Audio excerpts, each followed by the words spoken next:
नमस्कार विद्यार्थी मित्रांनो, तुमचं सगळ्यांचं बेटा मी प्रोफेसर उद्धव काकडे जगद्गुरु सुपर ट्रॅक टेस्ट सिरीज मध्ये सगळ्यांचं बेटा स्वागत करतो। सर, जगद्गुरु सुपर ट्रॅक टेस्ट सिरीज कोणासाठी आहे? अरे 10वीच्या विद्यार्थ्यांनो, जे स्टेट बोर्डला आणि सीबीएसई ला जे 10वीचे विद्यार्थी आहेत त्या सगळ्यांसाठी आपण चालू केलीत बेटा अगस्ती करियर इन्स्टिट्यूटने Jagadguru super track test series. Sir, याच्यामध्ये काय आहे? अरे या टेस्ट सिरीज मध्ये तुम्हाला लेक्चर भेटतील, सोबत सोबत तुम्हाला फ्लो चार्ट सुद्धा भेटतील आणि याच्या सोबत सोबत तुमचे डाउट सुद्धा सॉल्व्ह होईल। मग सर आम्हाला लेक्चर कुठे भेटल? तर तुम्हाला लेक्चर लेकरांनो अगस्ती करियर इन्स्टिट्यूटच्या YouTube चॅनलवर पण भेटतील आणि सोबत सोबत ज्यांनी अगस्ती करियर इन्स्टिट्यूटच्या जगद्गुरु टेस्ट सिरीजला रजिस्ट्रेशन केलंय त्यांना ACI या प्ले स्टोअरच्या ऍप्लिकेशन वर सुद्धा भेटतील। लेकरांनो लवकरात लवकर रजिस्ट्रेशन करा आणि रजिस्ट्रेशन साठी आमच्या व्हिडिओच्या खाली जो तुम्हाला टेक्स्ट स्क्रोलिंग टेक्स्ट दिसतोय त्याच्यामध्ये आमचा कॉन्टॅक्ट नंबर आहे, त्यावर लवकरात लवकर कॉल करा आणि तुमचा 10वीचा स्कोर तुमच्या या टेस्ट सिरीज सोबत वाढवा। धन्यवाद विद्यार्थी मित्रांनो। हॅलो विद्यार्थी मित्रांनो, स्वागत आहे तुमचं आपल्या सगळ्यांच्या लाडक्या ऑनलाईन मंचावर ज्याचं नाव आहे the digital classroom of Agasti career institute. तर विद्यार्थी मित्रांनो, क्वाड्रॅटिक इक्वेशन आपण सॉल्व्ह करतोय आणि लास्ट लेक्चर मध्ये आपण क्वाड्रॅटिक इक्वेशनची जी शेवटची एक्सरसाइज त्याच्यामध्ये वर्ड प्रॉब्लेम आपण सॉल्व्ह करत होतो। आता मागे 2 दिवस आपला जरा गॅप गेला, मी त्याची तब्येत बरी नव्हती त्यामुळे 2 दिवस काय झाला आपल्या लेक्चर मध्ये गॅप गेलेला आहे। तर आज आपण कंटिन्यू करूया। तर मागच्या लेक्चर मध्ये आपण बाळांनो क्वेश्चन नंबर 4 पर्यंत काय केलं होतं, कंप्लीट केलं होतं, राईट? तर क्वेश्चन नंबर 4 विवेक किशोरचा क्वेश्चन आपण सॉल्व्ह केला होता। आता जाऊया क्वेश्चन नंबर 5 कडे। चलो, तर क्वेश्चन नंबर 5 काय म्हणते बघा पोरांनो, Suyash scored 10 marks more in second test than that in first. म्हणजे सुयश नावाचा एक मुलगा आहे, त्यानं काय केलं, त्याच्या सेकंड टेस्ट मध्ये पहिल्या टेस्ट पेक्षा 10 मार्क्सचा स्कोर जास्तीचा केला। ठीक आहे, अशी एक कंडिशन दिली आहे। पुढे म्हटलंय 5 times the score of second test is same as square of the score in first test. First टेस्टचा तो त्याचा स्कोर असा सुयशचा, त्याचा स्कोर जो आहे त्याचा स्क्वेअर जो आहे तो इक्वल आहे कशाच्या? 5 times the score of the second test. Okay, काय विचारले बघा, find his score in the first test. तर त्याचा फर्स्ट टेस्ट मधला स्कोर विचारलाय पोरांनो। ठीक आहे, बर मग आता जे विचारलं त्याला आपण एक सपोज करणार। So we will suppose that let Suyash scored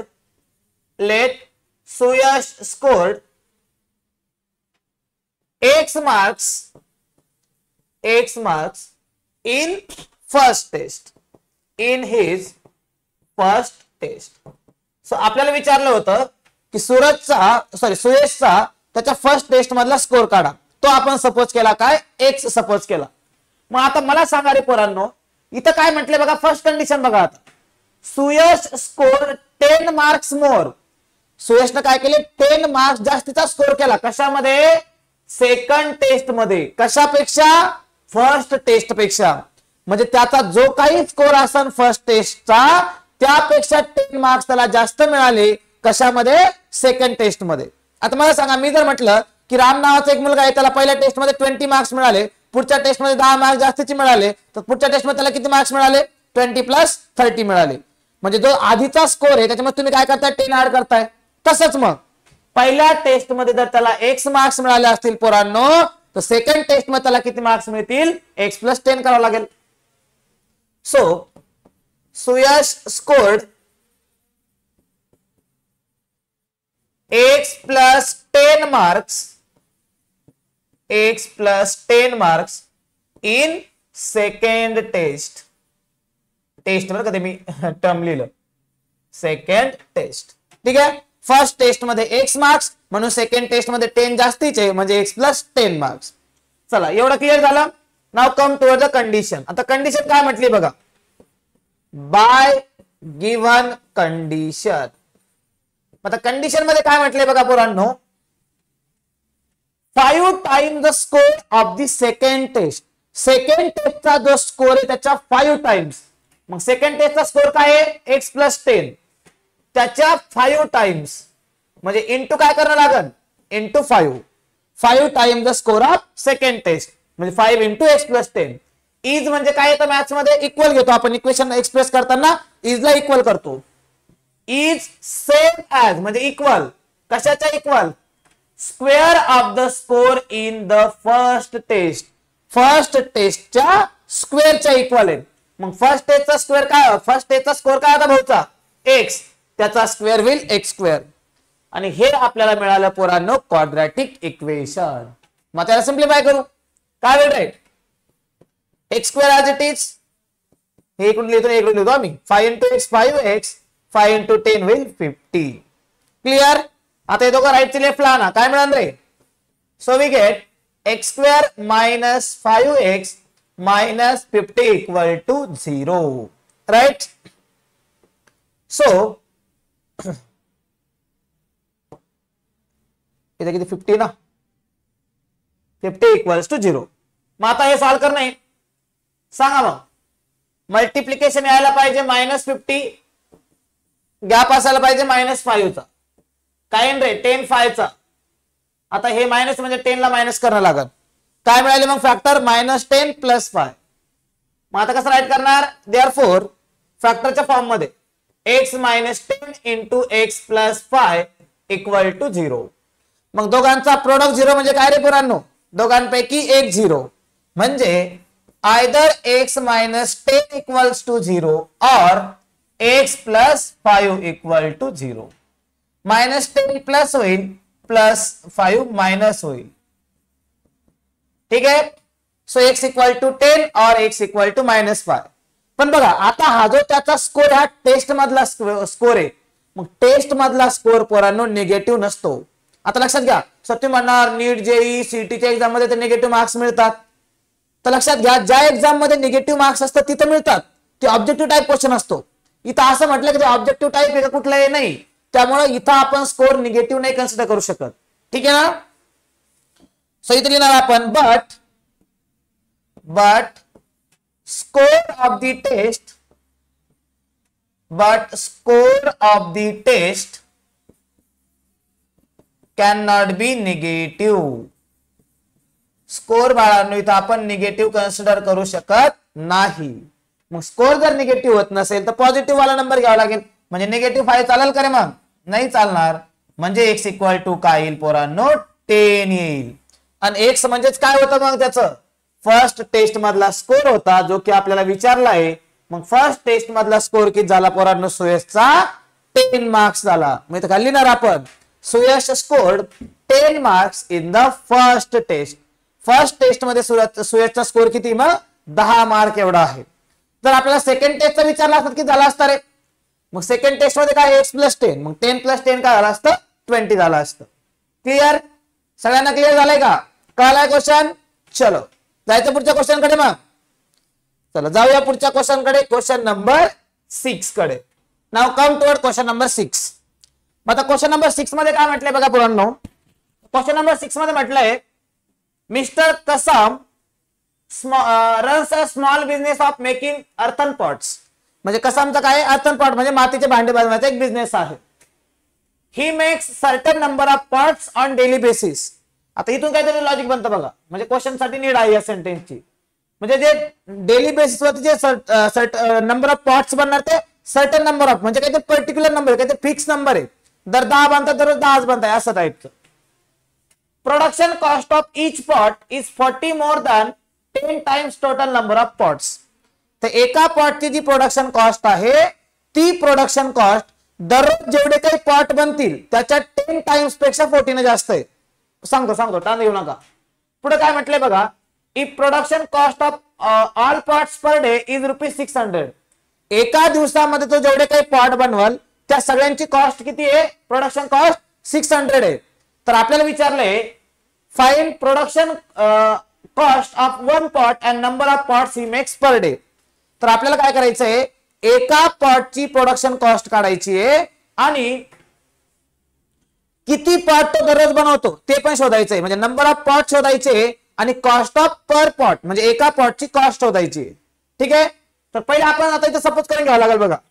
so will suppose that let mister Kasam makes x number of pots per day. So we have suppose that mister Kasam काय करतो, दररोज x एवढे पॉट फॉर्म करतो, बनवतो. ठीक आहे. मग आता काय म्हटलंय बघा, आता आपल्याला पॉट तर आपण कन्सिडर केलं किती पॉट बनवतो ते, पण त्याची कॉस्ट पण काढायची. मग कॉस्ट काय ते बघू. आता कॉस्ट साठी काय दिलं होतं आपल्याला बघा, production cost of each pot is 40 more than. मग आता बघा कसं होईल तर, सो इथून आपण म्हणणार production cost of each pot. किती होईल production cost of each pot? 40 more than. आता मोर दॅन लेस दॅन म्हटलं का, मोर दॅन म्हणजे प्लस असतं, लेस दॅन म्हटलं का मायनस होईल. म्हणजे 40 मोर दॅन म्हणजे काय करावं लागेल रे, प्लस 40. कशापेक्षा 40 more than? 10 times number of pots he makes in 1 day. एका दिवसामध्ये तो जेवढे पॉट बनवाल त्याच्या 10 टाइम्स पेक्षा 40 मोर दॅन. मग एका दिवसामध्ये किती पॉट बनवतो असं कन्सिडर केलंय आपण, तर एका दिवसामध्ये तो x पॉट बनवतो असे कन्सिडर केलंय. मग याच्या 10 टाइम्स काय होईल रे, याच्या 10 टाइम्स होईल 10x प्लस 40. अशी कंडिशन येते. म्हणजे एका दिवसामध्ये जेवढे पॉट बनवाल त्याच्या 10 टाइम्स पेक्षा 40 मोर करायचंय, म्हणजे 10x प्लस 40 होईल. Is that clear? काय एका पॉटची प्रोडक्शन कॉस्ट. एवढं क्लिअर. आता मला सांगा पोरांनो, बाय गिव्हन कंडिशन कडे जर आपण गेलो तर कंडिशन काय म्हणते रे बघा, तर कंडिशन काय म्हणते बघा, पुढची main condition, if production cost of all pots per day is ₹600. एका दिवसामध्ये तो जेवढे काही पॉट बनवल त्या सगळ्या पॉटची जी प्रोडक्शन कॉस्ट आहे ती ₹600 असेल. तर आपल्याला विचारलं आहे तो किती पॉट बनवतो आणि नंबर ऑफ पॉट म्हणजे जेवढे काही पॉट बनवतो त्याच्या एका पॉटची प्रोडक्शन कॉस्ट किती आहे. आता मला एक सांगा पोरांनो, समजा फॉर एक्झाम्पल याचा रिअलिटी सोबत काही संबंध नाही, मी असं म्हटलं की मी दररोज पोरांनो 6 लेक्चर घेतो. किती लेक्चर घेतो? 6 लेक्चर घेतो. मी तसे खूप सारे पण समजा कन्सिडर केलं आपण 6 लेक्चर मी दररोज घेतो. आणि समजा बरं का, फक्त कन्सिडर करायचंय की मला पोरांनो एका लेक्चरचे मिळतात ₹400. लक्षात घ्या मला काय म्हणायचंय, तर मी दररोज 6 लेक्चर घेतो, 6 लेक्चर्स, आणि मला एका लेक्चरचे मिळतात पोरांनो ₹400. असं जर का आपण कन्सिडर केलं तर मला सांगा पोरांनो, जीवन सर दिवसाला किती कमवतील रे? म्हणजे जीवन सरांची एका दिवसाची अर्निंग किती होईल? किती होईल? यस, ही होईल 2400. काय केलं तुम्ही? या दोघांचं मल्टिप्लिकेशन केलं. हे फक्त कन्सिडरेशन साठी बरं का, नाही तर लगेच काही पोरं काय काय हिशोब लावतील आय डोंट नो. तर केलं काय ते लक्षात घ्या, नंबर ऑफ लेक्चरला पोरांनो आपण मल्टिप्लाय केलं कशानं? एका लेक्चरच्या कॉस्टनं. आणि मिळालं काय रे आपल्याला? आपल्याला टोटल कॉस्ट म्हणजे टोटल अर्निंग भेटली. राईट? तोच कन्सेप्ट पोरांनो आपल्याला इथे लावावा लागल. तर मग आता बघा, एका दिवसाला तो किती पॉट बनवतो रे? तर एका दिवसाला तो पॉट बनवतो x पॉट. आणि एका पॉटची कॉस्ट किती पोरांनो? एका पॉटची कॉस्ट आहे 10x प्लस 40. मग x आणि 10x प्लस 40 म्हणजे number of pots per day and cost of a pot यांचा जर आपण प्रोडक्ट घेतला तर काय मिळेल रे? त्याची एका दिवसाची प्रोडक्शन कॉस्ट होईल. आणि ती प्रोडक्शन कॉस्ट आपल्याला किती दिली आहे? 600. म्हणजे इक्वल कशाचं होईल रे? हे इक्वल होईल 600च्या. करा मल्टिप्लाय. x इंटू 10x होईल 10x square plus x into 40 होईल 40x. 600 ला चॉकलेट दा लेफ्टला आणा इक्वल टू होईल 0. 10 ना करते का सगळं? येस. करा 10 ना divide. So dividing both sides by 10. So दोघं साइड्सला काय करणार आपण? 10 न डिवाइड करणार. काय होईल मग? 0 गेला 0 गेला 0 गेला. म्हणजे मिळेल काय? x square plus 4x minus 60 equal to 0. मग आता इथून आपण काय करणार? फॅक्टर शोधणार. फॅक्टर जर सोपं देईल नाही, इझी खूप. प्रोडक्ट यायला पाहिजे -60 आणि त्यांच्यामध्ये गॅप आहे 4 चा. सांगा मग प्रोडक्ट 60 गॅप 4 काय येईल? 10 6 चा. Yes, very good. 10 आणि 6. आता हे निगेटिव्ह म्हणजे एकाला निगेटिव्ह कर नाही, मोठा पॉझिटिव्ह म्हणजे छोट्याला निगेटिव्ह करणे, बरोबर आहे का? +10 - 6 मग त्याला फॅक्टरच्या फॉर्म मध्ये राईट करणार. So x + 10 × x - 6 = 0. मग दोघांचा प्रोडक्ट 0 म्हणजे काय रे? दोघांपैकी एक 0. So either x + 10 = 0 or x - 6 = 0. +10 minus होईल, -6 प्लस होईल, म्हणजे x = भेटल पोरांनो -10 or x = भेटल 6. So we get two values of x -10 and +6. मग आता मला सांगा x काय आहे ऍक्च्युअल मध्ये? तर x आपण सपोज केलंय कशाला? तर x आपण सपोज केला आहे नंबर ऑफ पॉट्सला. मग मला सांगा नंबर ऑफ पॉट्स असेल किंवा आपण एखादी वस्तू जेव्हा काउंट करतो is the can it be negative? Negative राहू शकतं का ते? नाही राहू शकत. त्यामुळे x ची व्हॅल्यू -10 इथं ऍक्सेप्टेबल राहील का रे? नाही राहणार. सो इथे लिहिणार आपण but number of pots can not be negative. Number of pots काय राहू शकत नाही? तर नंबर ऑफ पॉट्स पोरांनो निगेटिव्ह राहू शकत नाही. ठीक आहे. सो नंबर ऑफ पॉट्स जर निगेटिव्ह राहू शकत नाही म्हणजे आपल्याला काय घ्यावं लागेल? पॉझिटिव्ह नंबर घ्यावा लागेल. मग -10 गेला म्हणजे x = -10 can not be possible, म्हणजे x काय घ्यावं लागेल रे? x घ्यावा लागेल 6. म्हणजे x ची व्हॅल्यू किती मिळाली? 6 मिळाली. म्हणजे एका दिवसाला तो किती पॉट बनवतो? एका दिवसाला तो 6 पॉट्स बनवतो. आणि त्यानंतर प्रोडक्शन कॉस्ट काढू आता. सो नंबर ऑफ पॉट्स किती होईल? x which is equal to 6. एका दिवसाला मिस्टर कसाम किती पॉट बनवतो? मग 6 पॉट बनवतो. ठीक आहे. त्यानंतर आपल्याला काढायचंय production cost of each pot. Production cost of each pot. मग आता प्रोडक्शन कॉस्ट मी शॉर्ट मध्ये लिहितो बरं का. ईच पॉट मला जागा नाही म्हणून थोडं ऍडजस्ट करून घ्या. सो प्रोडक्शन कॉस्ट काय आहे आपली? 10x + 40. 10x + 40. सो ये विल 10 × 4 10 × x किती 6 + 40. 10 × 6 = 60 + 40 होईल 100 रुपीज. म्हणजे एका दिवसामध्ये पोरांनो मिस्टर कसाम किती पॉट बनवतो? 6 पॉट बनवतो. आणि एका पॉटची प्रोडक्शन कॉस्ट किती आहे? 100 रुपीज आहे, 100 रुपीज आहे. Is that clear? किती पॉट? 6 पॉट. एका पॉटची cost 100 rupees. Clear to all? बघा तुम्ही क्रॉस चेक पण करू शकता. हे दोघांचं प्रोडक्ट घ्या किती होते? 600 होते ना. म्हणजे एका दिवसातली त्याची प्रोडक्शन कॉस्ट 600 होती. म्हणजे आपला आन्सर काय आहे? एकदम करेक्ट आहे. ठीक.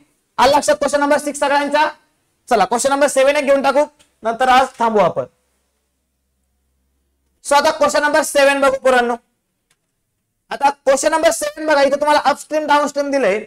हे तुम्हाला थोडंसं इथं नॉलेज असणं गरजेचं आहे. अदरवाईज तुम्हाला ते मला पहिले सांगावं लागेल अपस्ट्रीम काय असतं, डाऊनस्ट्रीम काय असतं.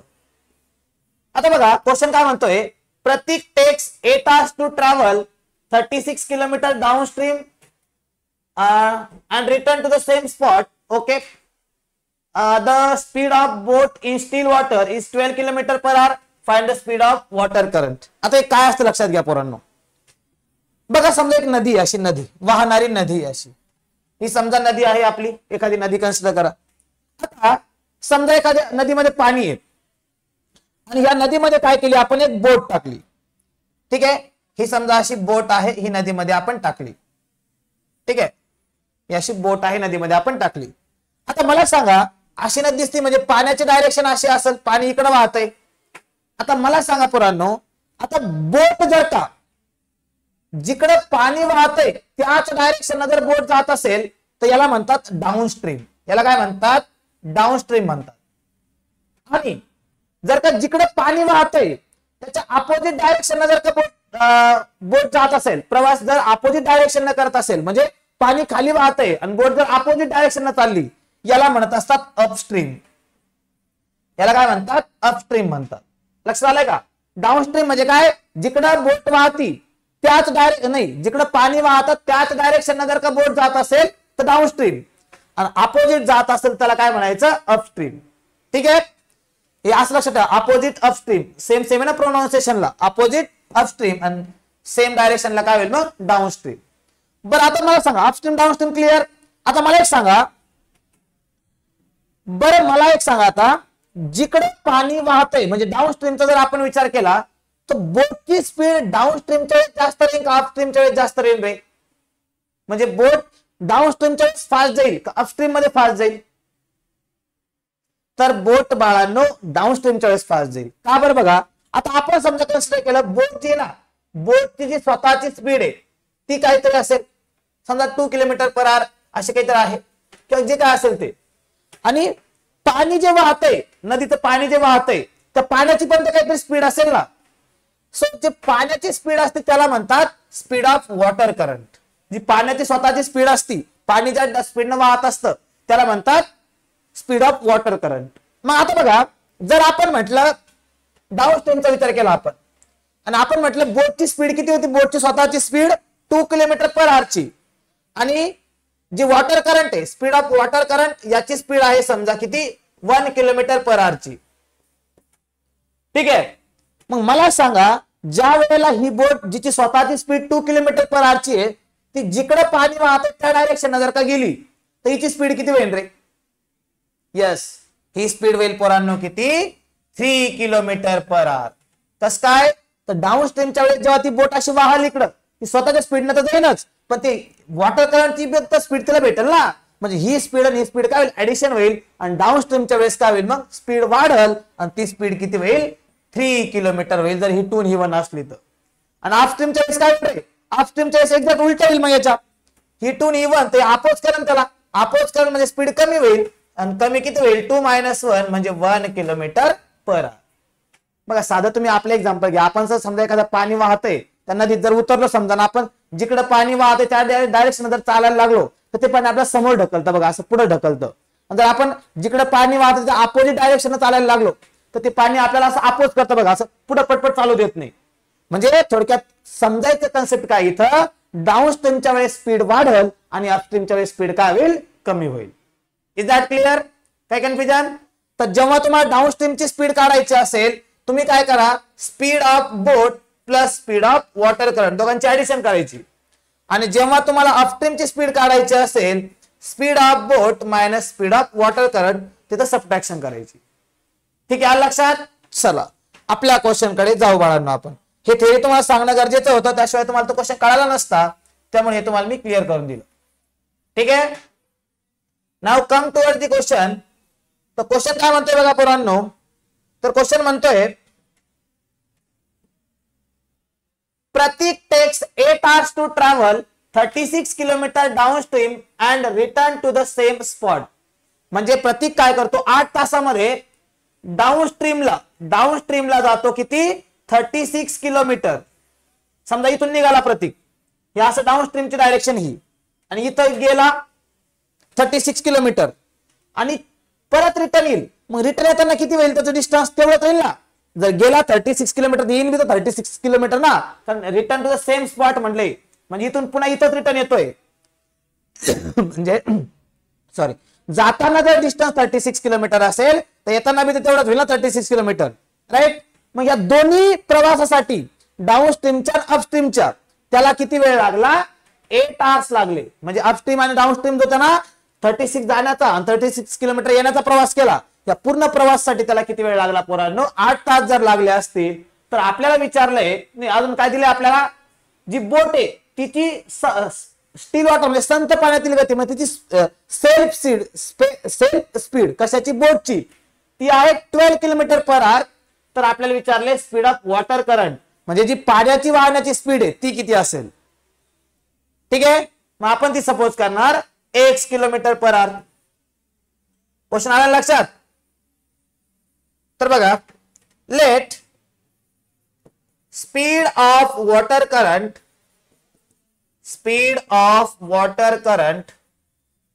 Is 1 kilometre per hour. We are suppose that water करंटची स्पीड किती आहे 1 किलोमीटर पर आवर आहे. सो डाऊनस्ट्रीमची स्पीड किती होईल रे मग, स्पीड ऑफ डाऊनस्ट्रीम किती होईल दोन्हीचे ऍडिशन करा 8 प्लस 8 नाही किती 12 येते 12 प्लस x डाऊनस्ट्रीमला दोन्ही ऍड होतं ना ते होईल 12 प्लस x किलोमीटर पर आवर आणि अपस्ट्रीमला किती होईल रे पोरांनो स्पीड ऑफ अपस्ट्रीमच्या वेळेस स्पीड होईल आता सबट्रॅक्शन करावं लागेल 12 minus x kilometre per hour ठीक आहे आणि लक्षात घ्या speed of boat is always greater than speed of water current बोटची स्पीड ही वॉटर करंटच्या स्पीड पेक्षा जास्तच लागल त्याशिवाय तो जाणारच नाही ना जर ही स्पीड जास्त असली तर ते पाणी त्याला पुढे जाऊच देणार नाही बरोबर आहे की नाही सो जर तो रिटर्न येत असेल आणि पोहोचत असेल तर त्याला स्पीड ही बोटची जास्तच असली पाहिजे लक्षात घ्या म्हणजे वॉटर करंटची स्पीड जी काही येईल ती लक्षात घ्या 12 पेक्षा कमीची येईल लक्षात ठेवा ठीक आहे कारण त्यामुळे तो प्रवास तर पॉसिबल आहे नाही ते मागे ढकलं तरी ते पुढे जाईलच कसं काय बरोबर आहे की नाही मग आता बघा आता तुम्हाला एक सायन्स मधला एक बेसिक फॉर्म्युला लागेल कशाचा स्पीडचा सो नाव मला सांगा स्पीडचा फॉर्म्युला काय असतो रे वेगळ्या कलरने घेतो नाव स्पीड इक्वल्स टू फॉर्म्युला असतो पोरांनो डिस्टन्स अपॉन टाइम बरोबर आहे मग आता इथं आपल्याला टाइम दिलाय मग या फॉर्म्युला टाइम मध्ये कन्वर्ट करा मग काय होईल टाइमचा फॉर्म्युला काय होईल टाइम इक्वल्स टू होईल बघा हे इकडे ना डिस्टन्स बाय स्पीड होईल time equals to distance by speed is that clear time equal to काय झाला डिस्टन्स बाय स्पीड मग आता तुम्ही काय करा थोडं कंडिशन कडे या नाव बाय गिव्हन कंडिशन आता आपण याचा इक्वेशन बनवू बाय गिव्हन कंडिशन आता कंडिशन मध्ये काय म्हटलंय रे Prateek takes 8 hours to travel 36 kilometre downstream and return to the same spot म्हणजे काय होतं पोरांनो 8 तासामध्ये प्रतीक 36 किलोमीटर डाऊनस्ट्रीमला बी जातो आणि रिटर्न येतो मग 36 किलोमीटर डाऊनस्ट्रीमला जाऊन रिटर्न येतो म्हणजे अपस्ट्रीमला किती गेला तो अपस्ट्रीमला बी तो 36 किलोमीटरच गेला ना म्हणजे थोडक्यात काय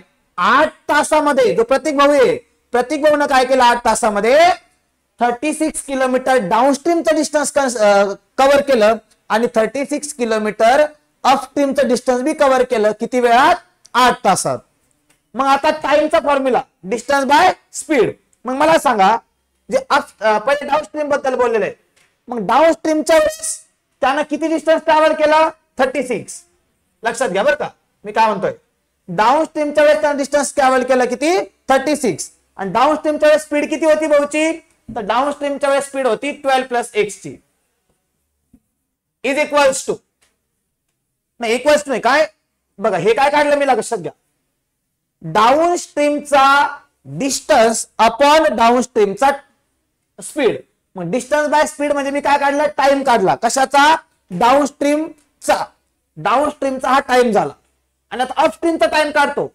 अपस्ट्रीमचा डिस्टन्स पण किती 36 आणि अपस्ट्रीमची स्पीड किती अपस्ट्रीमची स्पीड 12 मायनस x बघा लक्षात घ्या हे जे 36 बाय 12 प्लस x आहे हे झालं डाऊनस्ट्रीमचा टाइम आणि हा झाला अपस्ट्रीमचा टाइम आणि मी जर दोन्हीला प्लस केलं तर काय झालं रे प्लस केलं तर दोन्ही मिळून टाइम झाला डाऊनस्ट्रीमचा प्लस अपस्ट्रीमचा म्हणजे टोटल टाइम झाला दोन्ही मिळून म्हणजे टोटल टाइम झाला टोटल टाइम किती होता त्याच्याकडं तर टोटल टाइम होता 12 सॉरी किती 8 म्हणजे इक्वल झालं कशाच्या 8 च्या आले एक लक्षात बघा परत सांगतो 36 बाय 12 प्लस x म्हणजे डाऊनस्ट्रीमची डिस्टन्स अपॉन डाऊनस्ट्रीमची स्पीड मग डिस्टन्स बाय स्पीड केलं म्हणजे डाऊनस्ट्रीमचा टाइम मिळाला आणि अपस्ट्रीमचा डिस्टन्स अपॉन अपस्ट्रीमचा स्पीड मग डिस्टन्स बाय स्पीड केलं म्हणजे अपस्ट्रीमचा काय मिळाला टाइम मिळाला मग हा झाला डाऊनस्ट्रीमचा टाइम टीडी जर मी याला म्हटलं तर डाऊनस्ट्रीमचा टाइम आणि हा झाला पोरांनो अपस्ट्रीमचा टाइम टीयू मग डाऊनस्ट्रीमचा टाइम आणि हा अपस्ट्रीमचा टाइम दोन्हीला प्लस केलं तर काय होईल टोटल टाइम आणि टोटल टाइम किती दिलता आपल्याला 8 तास दिलते म्हणजे इक्वेट केला आपण 8 च्या आलं लक्षात तर अशी ही कंडिशन होती तर इथं अपस्ट्रीम डाऊनस्ट्रीम लक्षात आलंय का आणि त्यानंतर स्पीडचा हा बेसिक फॉर्म्युला ज्याला आपण कन्वर्ट केलं कशामध्ये टाइम मध्ये आता सिंपल बघा आता एक क्वाड्रॅटिक मिळालेला आपण इझिली सिम्प्लिफाय करू शकतो तर बघा काय होईल आता 36 क्रॉस न करू 36 ला कॉमन घ्या दोन्ही मधून 36 जर कॉमन उचलले इथं काय येईल रे 1/12 प्लस एक्स आणि इथं होईल 1/12 minus x is equals to 8. त्यानंतर हे क्रॉस करा, किती होईल? पण त्याआधी तुम्ही हे बघा 36 आणि 8 4 न कटतं, तर सिंपल करून घ्या. मग 4 9 चा 4 2 चा, इथे किती राहिले 9. आता एक क्रॉस करा, हे होईल 12 प्लस एक्स प्लस हे होईल 12 मायनस एक्स आपण इथे किती होईल खाली, इथे होईल 12 plus x into 12 minus x, 12 plus x into 12 minus x. ठीक आहे, इज इक्वल्स टू 8 किती 2 झाले. मग आता बघा इथं काय होईल, प्लस एक्स मायनस एक्स कटन राहिला काय 9 इंटू 12 and 12 24 अपॉन ला इथं ए प्लस बी ए मायनस बी होईल. सो ए प्लस बी इंटू ए मायनस बी काय होईल, ए स्क्वेअर मायनस बी स्क्वेअर. काय फॉर्म्युला आहे, ए स्क्वेअर मायनस बी स्क्वेअर म्हणजे ए म्हणजे काय 12 चा स्क्वेअर 144 मायनस बी स्क्वेअर म्हणजे किती एक्स चा स्क्वेअर इज इक्वल्स टू 2. आता हे 2 न 24 कटतील, मग काय होईल बघा 2 1 चा 2 12 चा आणि 12 9 चा किती होईल 144 होईल ना. नाही 12 9 चा किती 108 इज इक्वल्स टू हा 144 मायनस एक्स स्क्वेअर तिकडे 1 ला 2 मल्टिप्लाय होईल, मिळेल काय 144 minus x square. X square ला इकडे आणा पॉझिटिव्ह होईल, 108 ला तिकडे निगेटिव्ह होईल, म्हणजे एक्स स्क्वेअर इक्वल टू भेटन 144 मायनस 108. म्हणजे एक्स स्क्वेअर किती मिळाल रे 144 मधून 108 गेले 100 ते गेले 44 मधून 8 गेले 36. मग एक्स स्क्वेअर जर 36 तर एक्स काय येईल प्लस मायनस 6. पण निगेटिव्ह आला येईल का, नाही स्पीड आहे ती, स्पीड नसती निगेटिव्ह, ते वेलोसिटी वगैरे आहे, स्पीड मध्ये निगेटिव्ह असतं का, नाही. म्हणजे एक्स किती मिळालं पोरांनो 6 मिळालं. आणि एक्सच काय होतं आपलं, एक्सच होती आपली स्पीड ऑफ वॉटर करंट. म्हणजे वॉटर करंटची स्पीड किती मिळाली मग आपल्याला 6 किलोमीटर पर आवर एवढी काय मिळाली वॉटर करंटची स्पीड मिळाली. आले लक्षात, काही कन्फ्युजन कोणाला? तर बाळांनो आज आपण काय करतो आहे इथं थांबतोय. ठीक आहे, 7 क्वेश्चन नंबर आपलं 7 क्वेश्चन पर्यंत आपलं कंप्लीट झालं. पुढे किती क्वेश्चन आहे बघा 8